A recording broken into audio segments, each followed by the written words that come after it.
بسم اللہ الرحمن الرحیم۔ السلام علیکم ورحمۃ اللہ وبرکاتہ۔ اس ویڈیو میں 7 خوش نصیب آدمی کے بارے میں بتایا گیا ہے، تو آئیے دیکھتے ہیں کہ ان 7 خوش نصیب آدمیوں کی صفات ہمارے اندر بھی موجود ہے۔ قیامت کے دن تمام اولین اور آخرین کو جمع کیا جائے گا۔ وہ کس قدر خوفناک دن ہوگا، اس کی کیا کیفیت ہوگی۔ قرآن مجید میں بار بار اس کی منظر کشی کی گئی ہے۔ چنانچہ ایک حدیث میں جناب نبی کریم صلی اللہ علیہ وآلہ وسلم نے ارشاد فرمایا کہ جس حالت میں لوگ اپنی ماں کے پیٹ سے ننگے پیدا ہوتے ہیں، ایسے ہی میدان محشر میں جمع ہوگی۔ حضرت عائشہ رضی اللہ تعالی عنہ نے عرض کیا، رسول اللہ سب کے سامنے ننگا ہونے سے کیسی شرم آئے گی، ایک دوسرے کو دیکھے گی۔ حضور صلی اللہ علیہ وآلہ وسلم نے ارشاد فرمایا، لوگ اس وقت اپنی اپنی مصیبت میں اس قدر گرفتار ہوگی کہ ایک کو دوسرے کی طرف دیکھنے کی مہلت ہی نہ ہوگی۔ سب کے آنکھیں اوپر کی طرف لگی ہوئی ہوگی۔ ہر شخص اپنے اعمال بد کی بقدر پسینے میں غرق ہوگا۔ کسی کا پسینہ پاؤں چڑھا ہوا ہوگا، کسی کا پنڈلی تک، کسی کا پیر تک، کسی کا منہ تک آیا ہوا ہوگا۔ اس وقت ہر شخص سے 4 چیزوں کا سوال ہوگا۔ نمبر 1، عمر کس کام میں ختم کی۔ نمبر 2، اور اللہ کی عطا کی جسم کو کس کام میں لگایا۔ نمبر 3، دین کا جو علم حاصل کیا تھا اس پر کتنا عمل کیا۔ نمبر 4، مال کہاں سے کمایا، کہاں خرچ کیا، یعنی جائز طریقہ سے کمایا یا حرام طریقہ سے، اور مال کو اللہ کے حکم کے مطابق خرچ کیا یا نافرمانی کے کاموں میں اڑا دیا۔ پھر وہ دن ایسا پریشان کن ہوگا کہ کوئی کسی کے کام نہیں آئے گا، ہر شخص کو اپنی ہی فکر ہوگی۔ چنانچہ ارشاد باری تعالی ہے، یعنی قیامت کا دن ایسا دن ہوگا جس دن آدمی اپنی بھائی سے، اپنی ماں سے، اپنی باپ سے، اور اپنی بیوی سے اور اپنی اولاد سے بھاگے گا، کوئی کسی کا کام نہ آئے گا۔ ہر شخص کو اپنا ہی ایسا مشغلہ ہوگا جو اس کو دوسری کی طرف متوجہ نہ ہونے دے گا۔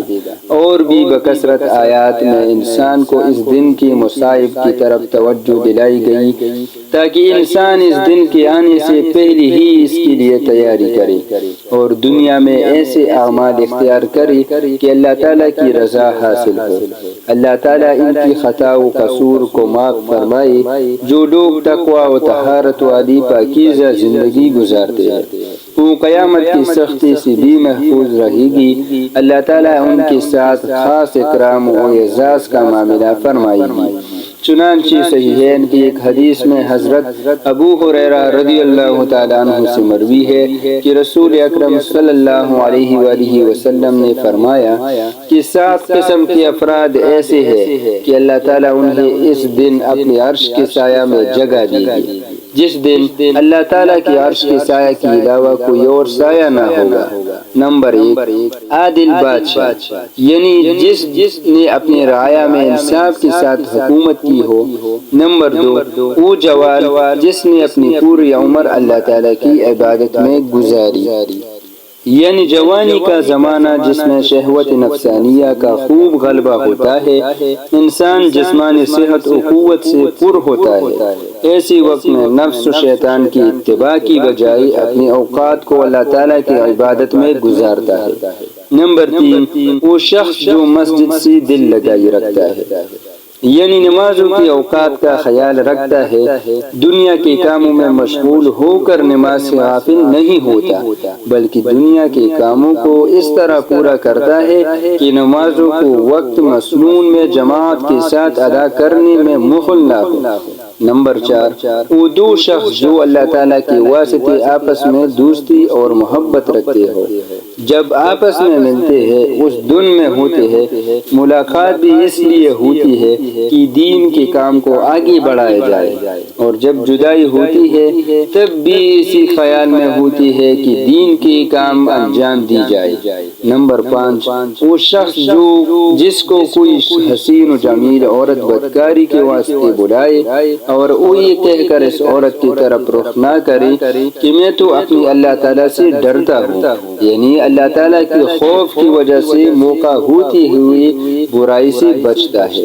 نمبر 6، وہ شخص جو اس طرح مخفی طور پر صدقہ کرتا ہے کہ دائیں ہاتھ سے خرچ کرنے کے بجائے بائیں ہاتھ کو خبر نہ ہو، یعنی انتہائی اخلاص کے ساتھ خالص اللہ تعالیٰ کی رضا حاصل کرنے کے لیے مال خرچ کرتا ہے، ریا و نمود کا اس میں شائبہ بھی نہیں ہوتا۔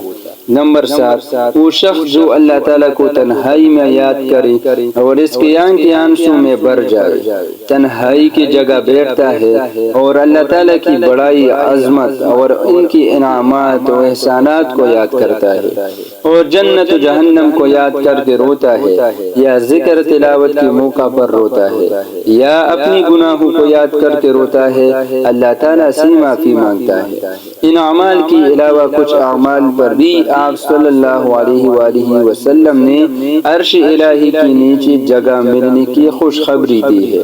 اب ہمارے لیے یہ اعمال خیر کے دروازے کھولے ہوئے ہیں، اللہ تعالیٰ سے توفیق مانگتے رہنا چاہیے کہ اللہ تعالیٰ ایسے اعمال صالحہ اختیار کرنے کی توفیق دے جو ہمیں رسوائی سے بچائے اور جنت کا مستحق بنائے، آمین۔